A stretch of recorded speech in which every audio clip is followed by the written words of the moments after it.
โอ้วันเกิด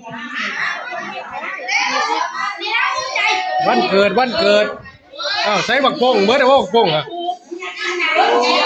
ยวันเกิดแฮปปี้เบิร์ดเดย์ร่วมเล็กน้อยนี่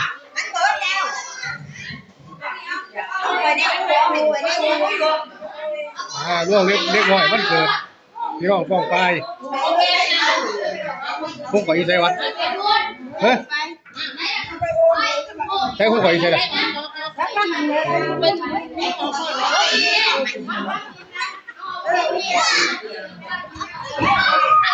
โอ้ยใช่ละ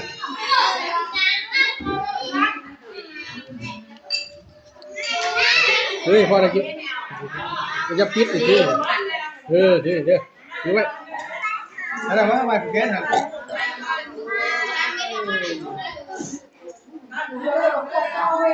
ได้ละถือไว้ลูกคุณที่ซื้อมาดิ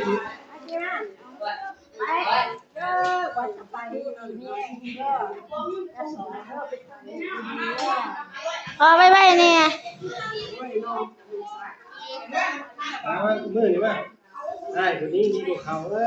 อยู่ไม่ยืดเขาเลี้ยงไปหนาเป็นอะไรค่ะไม่ยืดเขาเลี้ยงอุ้ยเอาไปตัวแรกฉากแรกไม่ไหวอยู่ไรเด้อมันยืนหัวไว้อายุไม่แห้งกี้ได้น่ะวางงูไผ่มันงุ่มมือกันหรอฮะไผ่มีบ่มีงุ่มมือเลยทั้งนี้ที่บ่มีไผ่เลยฮะทั้งนี้บ่มีไผ่งุ่มมือกันเลย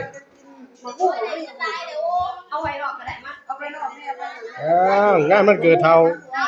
เนี่ยผู้สะคองมันเกิดเนี่ยโอ้มึงเงินลายเลยฮะโอ้ยเงินลายเลยซื้อนุ่มเลย